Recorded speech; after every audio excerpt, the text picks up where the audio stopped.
So this just happened, and it's one of those stories that sounds almost too direct to be real. But here we are. According to multiple sources close to ongoing U.S.-Canada diplomatic discussions, former President Donald Trump, now back in office, presented what's being described as a list of 5 specific demands to Canada, and Mark Carney, who is now serving as Canada's Prime Minister, reportedly refused every single one of them. Not negotiated, not delayed, refused. Let me be clear about what we're dealing with here. This isn't background noise. This isn't diplomatic posturing that gets smoothed over in a follow-up call. This is a direct confrontation between two leaders who represent fundamentally different approaches to governance, trade, and international relations. And the fact that this is happening right now at a time when U.S.-Canada relations are already under strain makes it even more significant. Now, before we get into what those 5 demands actually were, let's establish the context. Trump's return to the presidency has already shifted the tone of U.S. foreign policy. There's been a renewed focus on what his administration calls America First 2.0, which emphasizes renegotiating trade deals, securing borders, and pushing back against what they see as unfair treatment by allies. Canada, despite being a close neighbor and longtime partner, has not been exempt from that approach. In fact, in some ways, Canada has become a test case for how far Trump is willing to push traditional allies. On the other side, Mark Carney represents something different. He's an economist by training, a former central banker who served as governor of both the Bank of Canada and the Bank of England. He's known for being methodical, data-driven, and deeply skeptical of economic nationalism. His political rise in Canada was built on a platform of defending multilateralism, protecting Canadian sovereignty, and refusing to be bullied into agreements that he believes are not in Canada's long-term interest. So, when you put these two figures in a room or on a call or however this negotiation happened, you're setting up a collision. So, what were the 5 demands based on reports from sources familiar with the discussions? Here's what Trump's team put forward.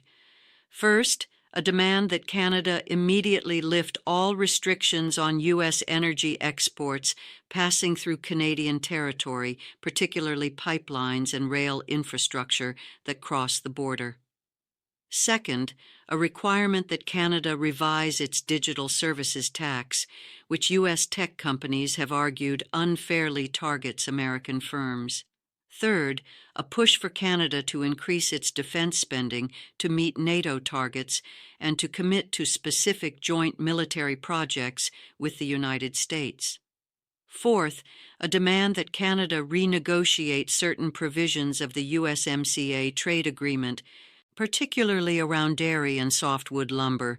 And fifth, a request that Canada adopt stricter immigration controls at the northern border, specifically targeting asylum seekers who U.S. officials believe are entering Canada and then attempting to cross into the United States. Those are the 5.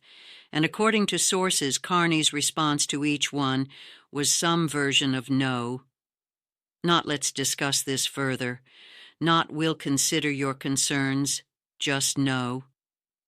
Now let's be careful here. We're working with second-hand reports and sources who have their own perspectives and agendas.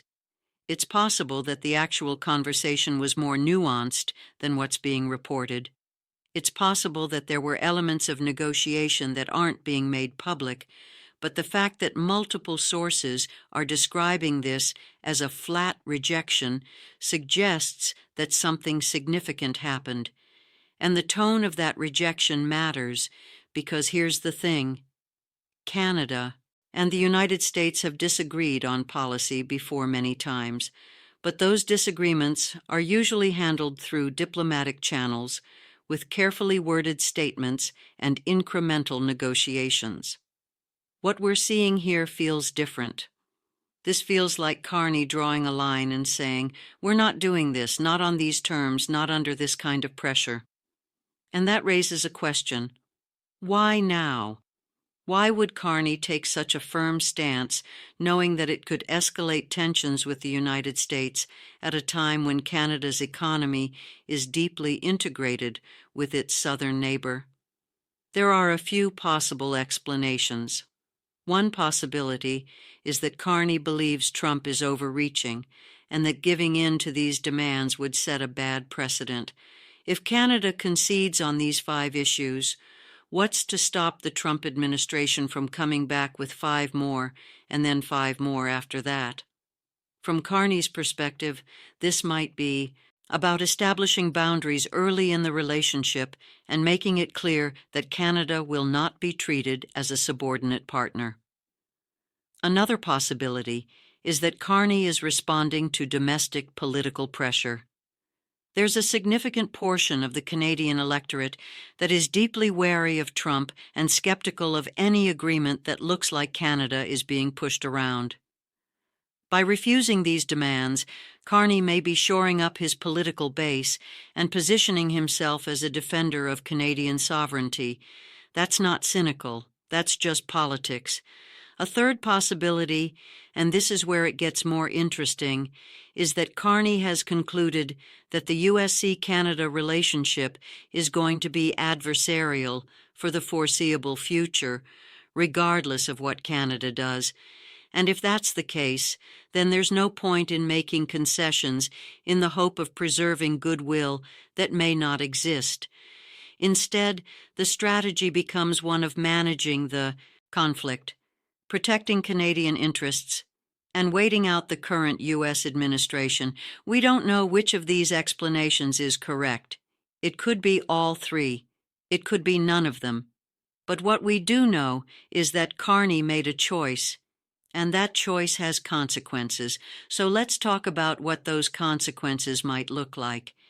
If this story is accurate, and if the Trump administration feels that Canada has rejected reasonable requests, then we can expect some kind of response. That response could take many forms. It could be economic in the form of new tariffs or trade restrictions. It could be diplomatic with the U.S., downgrading the level of cooperation on certain issues. It could be political, with Trump using Canada as a rhetorical target to rally his base, or it could be all of the above. And here's where it gets complicated, because the United States has leverage over Canada, a lot of it. Canada's economy is heavily dependent on trade with the U.S. Roughly 75% of Canadian exports go to the United States. That's not a balanced relationship. That's a dependency. And Trump knows it. His administration knows it.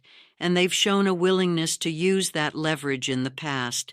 But Canada has leverage too. It's just a different kind of leverage. Canada controls access to critical resources that the U.S. needs: energy, minerals, water, and yes, lumber. Canada also sits on the northern flank of the United States and plays a critical role in North American defense and security. And perhaps most importantly, Canada has the ability to align itself with other countries, particularly in Europe and Asia, in ways that could complicate U.S. foreign policy objectives. So this isn't a one-sided relationship. Both countries have cards to play. The question is how far each side is willing to go. Now let's dig into each of those 5 demands individually, because they're not all created equal. Some of them are about economics, some are about security, and some are about symbolism. The energy demand is probably the most straightforward. The U.S. wants to move oil and gas through Canadian territory without restrictions. From the U.S. perspective, this is about energy security and economic efficiency. From Canada's perspective, it's about environmental policy, Indigenous rights, and the ability to set conditions on what crosses Canadian land. Carney's refusal here is likely rooted in domestic political concerns and a belief that Canada should not be forced to compromise its environmental standards to serve U.S. interests. The digital services tax is more technical, but no less important. Canada, like several other countries, has implemented a tax on digital services provided by large tech companies, many of which are based in the United States. The U.S. argues that this is discriminatory and violates trade agreements. Canada argues that it's a legitimate tax policy designed to ensure that profitable tech companies pay their fair share. This is part of a broader global debate about how to tax the digital economy, and it's not going away anytime soon. The defense spending demand is interesting because it taps into a long-standing U.S. complaint about NATO burden sharing. The U.S. has been pushing Canada and other NATO allies to spend more on defense for years. Carney's refusal here might be less about the principle and more about the way the demand was presented. If it came across as an ultimatum rather than a request, Carney may have decided that accepting it would look like capitulation. The USMCA renegotiation demand is significant because the USMCA was only finalized a few years ago after long and difficult negotiations. Reopening it now would signal that the U.S. views trade agreements as perpetually subject to revision. That creates uncertainty for businesses and investors.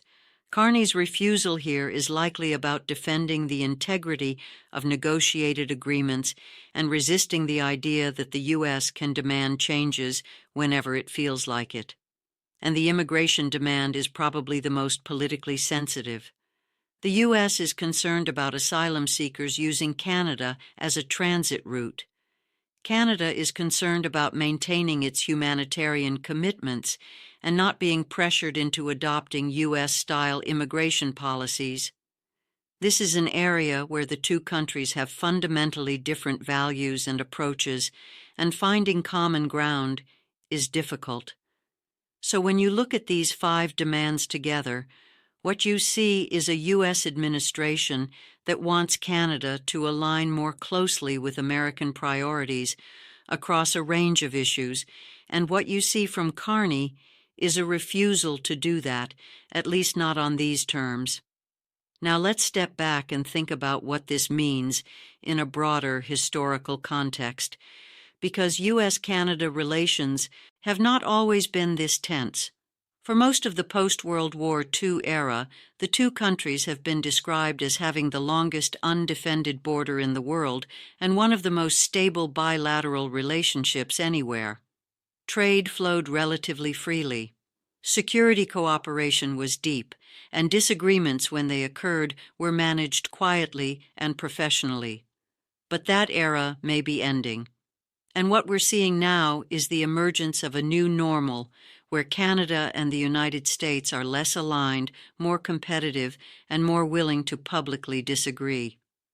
That shift didn't start with Trump or Carney. It's been building for years. But this confrontation is a symptom of that deeper change. Part of what's driving this is a change in how both countries see themselves. The United States under Trump is embracing a more transactional approach to foreign policy.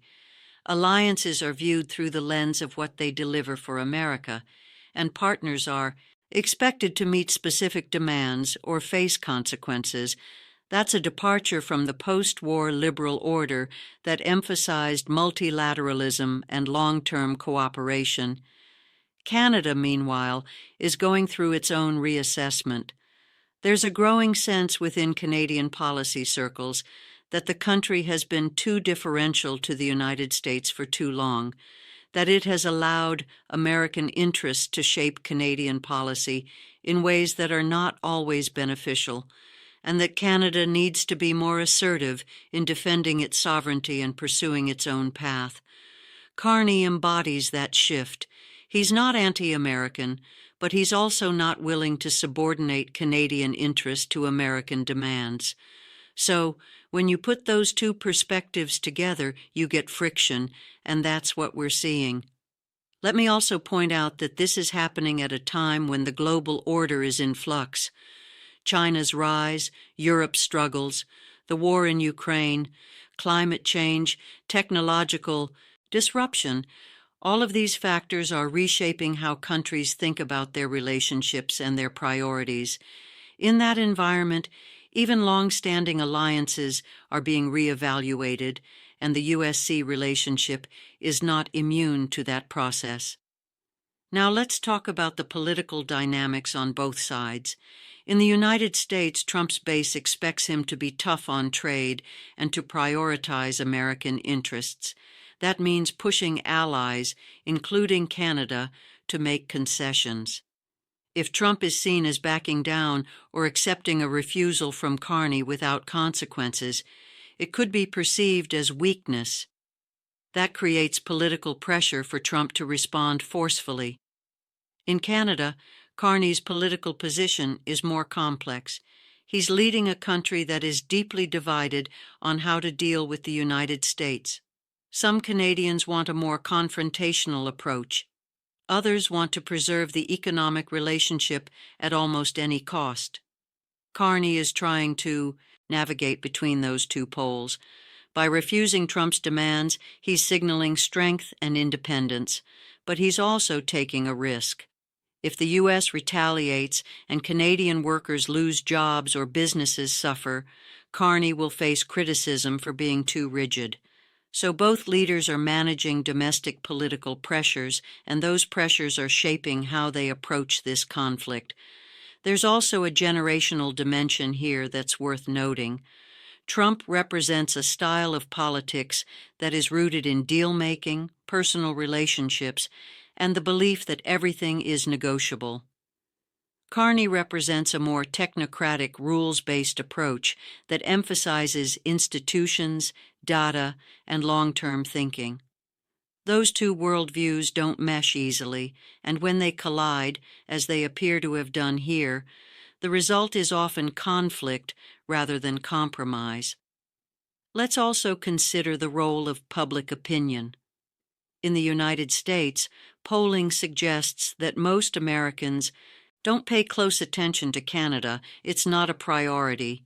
But among those who do pay attention, there's a sense that Canada should be more cooperative given how integrated the two economies are. In Canada, public opinion is more sharply divided.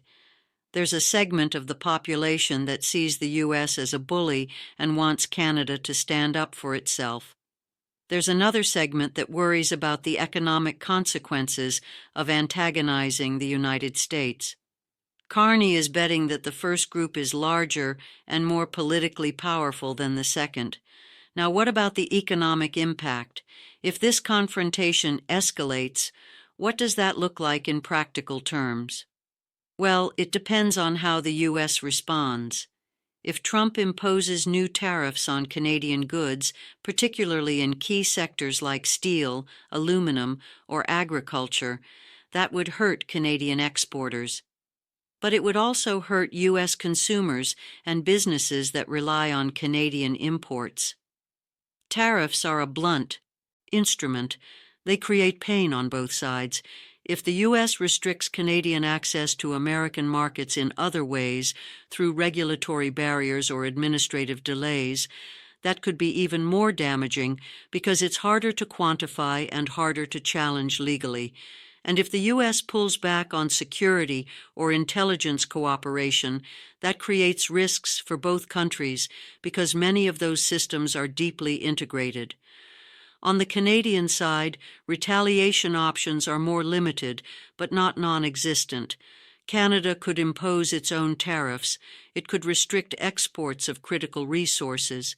It could align more closely with European or Asian partners in ways that undercut U.S. diplomatic initiatives. None of those options are costless, but they're available. The wild card here is how other countries react. If this U.S.-Canada dispute becomes a broader signal about how the Trump administration treats allies, it could encourage other countries to push back as well, or it could have the opposite effect with countries deciding that it's safer to accommodate U.S. demands rather than risk confrontation. We don't know yet, but it's something to watch. So, where does this leave us? Let's zoom all the way out. What we're witnessing is not just a disagreement between two leaders, it's a stress test of the U.S.-Canada relationship. And depending on how this plays out, it could redefine that relationship for years to come. If Trump and Carney find a way to de-escalate, if there are behind-the-scenes negotiations that produce some kind of compromise, then this could be remembered as a tense moment that was ultimately resolved. But if this confrontation continues to escalate, if tariffs are imposed, if cooperation breaks down, then we could be looking at a fundamentally different relationship between the two countries, one that is more transactional, more adversarial, and less predictable. And here's the thing, both leaders have incentives to dig in. Trump gains politically by being seen as tough. Carney gains politically by being seen as standing up for Canada. That's not a recipe for compromise. That's a recipe for prolonged conflict. But there's also a structural issue here that goes beyond personalities. The global economy is changing. Supply chains are being reorganized. Countries are rethinking their dependencies. And in that environment, even close allies are looking for ways to increase their leverage and reduce their vulnerabilities. What we're seeing with the U.S. and Canada is part of that broader pattern. So, what should we be watching for? A few things. First, watch for any signs of economic retaliation from the U.S. If tariffs are announced or if there are new trade restrictions, that's a signal that this is escalating. Second, watch for statements from other world leaders. How do European leaders react? How does Mexico respond? Those reactions will tell us whether this is being seen as an isolated dispute or as part of a broader shift in how the U.S. engages with its allies. Third, watch for any signs of negotiation. If there are quiet, diplomatic efforts to walk this back, we might not hear about them publicly, but there will be signals, changes in tone, coordination on other issues, or statements from officials that suggest a willingness to find common ground. In the meantime, the Canadian economy is bracing for potential fallout. Business groups are already expressing concern. Some are calling for Carney to soften his stance. Others are supporting his position and arguing that Canada needs to defend its sovereignty. That internal debate is going to intensify. And in the United States, there's a similar dynamic. Some lawmakers and business leaders are worried that picking a fight with Canada is unnecessary and counterproductive. Others believe that Trump is right to push for concessions and that Canada has been taking advantage of the relationship for too long. That debate is also going to play out. What's clear is that this is not going away quickly. The issues at stake are too significant. The political incentives for both leaders are too strong, and the broader forces reshaping the global order are too powerful. So here's my question for you. Do you think Carney made the right call? Should he have refused all 5 demands knowing the risks? Or should he have looked for some middle ground, some way to give Trump a win on 1 or 2 issues in order to preserve the relationship? Because that's the calculation he had to make. And it's not an easy one. There's also a deeper question here about what kind of relationship Canada and the United States should have going forward. Should it be based on deep integration and mutual dependence, or should it be more arm's length, with each country protecting its own interests first? Because those are 2 very different models, and the choice between them has implications for trade, security, immigration, energy, and just about every other area of the relationship. I don't have the answer to that question, but I think it's the right question to be asking, because what's happening right now between Trump and Carney is forcing both countries to confront it, and the decisions they make in the coming weeks and months are going to shape the future of North America. So, am I missing something here? Is there an angle to this that's not getting enough attention?